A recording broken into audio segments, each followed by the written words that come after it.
আপনারা দেখছেন হলদিবাড়ি টাইমস। সদর দক্ষিণ মণ্ডলের প্রাথমিক নিম্ন বুনিয়াদী বিদ্যালয়, মাদ্রাসা ও শিশু শিক্ষা কেন্দ্রের ছাত্রছাত্রী সমূহের 51তম আন্তঃমণ্ডল বার্ষিক ক্রীড়া প্রতিযোগিতা 2025 শনিবার অনুষ্ঠিত হল বোনাপাড়া উচ্চ বিদ্যালয় ক্রীড়াঙ্গনের মাঠে। এদিন সদর দক্ষিণ মণ্ডলের 5টি অঞ্চলের প্রায় 320 জন প্রতিযোগী এই বার্ষিক ক্রীড়া প্রতিযোগিতায় অংশগ্রহণ করেন। এই দিনের বার্ষিক ক্রীড়া প্রতিযোগিতা সম্পর্কে কি বললেন সদর দক্ষিণ মণ্ডলের যুগ্ম সম্পাদকরা, আসুন শুনে নেওয়া যাক। দেখেন, আজকে আমাদের সদর দক্ষিণ মণ্ডলের এটা বার্ষিক ক্রীড়া প্রতিযোগিতা 51তম বর্ষ।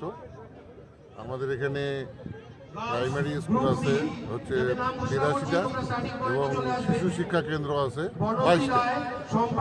এই সকল প্রতিষ্ঠানের ছাত্রছাত্রীদের বার্ষিক ক্রীড়া প্রতিযোগিতা আজকে অনুষ্ঠিত হচ্ছে। আমাদের 14টা ইভেন্ট, 17টা ইভেন্ট বালিকাদের আলাদা এবং ছেলেদের আলাদা। জেলা পর্যায়ে খেলবে, শুধু ফার্স্টেই যাবে জেলায় শুধুমাত্র। এটা বোনাপাড়া উচ্চ বিদ্যালয়ের মাঠে আমাদের এই ক্রীড়াটা অনুষ্ঠিত হচ্ছে।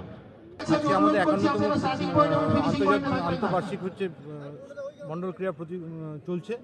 এখানে আমাদের প্রচুর পরিমাণে লোক সমাগম হয়েছে, অনেক অভিভাবকরা এসছেন এবং ছাত্রছাত্রীরা অংশগ্রহণ করছে।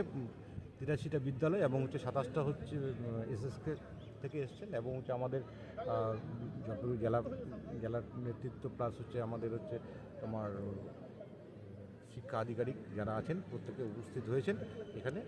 আর খেলা সুন্দরভাবে পরিচালনা হচ্ছে এবং হচ্ছে এখানকার এলাকার হচ্ছে অঞ্চল নেতৃত্ব প্রচণ্ডভাবে আমাদের সহায়তা করেছেন এবং আমাদের এই অঞ্চলের হচ্ছে 43 জন শিক্ষক আছেন, যারা শিক্ষক শিক্ষিকা আছেন, যারা প্রতিনিয়ত সহযোগিতা করে গেছেন। আর খেলা খুব দুর্দান্তভাবেই চলছে আর আগামীতেও আশা করছি এভাবেই হচ্ছে চলবে। ছাত্রছাত্রী প্রচুর পরিমাণে উপস্থিত হয়েছেন এবং তারা খুব আনন্দভাবেই খেলায় অংশগ্রহণ করছেন। বার্ষিক ক্রীড়া প্রতিযোগিতা সম্পর্কে এসআই বলেন, আজকে এখানে আমাদের বোনাপাড়া হাই স্কুলের মাঠে জলপাইগুড়ি সদর সাউথ সার্কেলের খেলা হচ্ছে। এবারে এর সাথে ঘোষণা করছি, যাদের নাম ঘোষণা করছি তোমরা লং জাম্প সেক্টরে চলে আসবে। রিজু রায়, মানিক মণ্ডল, আরিয়ান। এবারে ভিত্তি স্ট্যান্ডে যাওয়ার জন্য বলছি প্রসজিৎ রায়, অমৃত রায়, প্রণব রায়। বার্ষিক ক্রীড়া প্রতিযোগিতা সম্পর্কে এসআই বলেন, মণ্ডল, তাপস দাস। আমি যাদের নাম ঘোষণা করলাম তোমরা লং জাম্প সেক্টরে চলে আসো মাঠের উত্তর প্রান্তে। এবার ভিত্তি স্ট্যান্ডে যাওয়ার জন্য বলছি গার্লস গ্রুপ সি 100 মিটার দৌড় অঙ্কিতা রায়।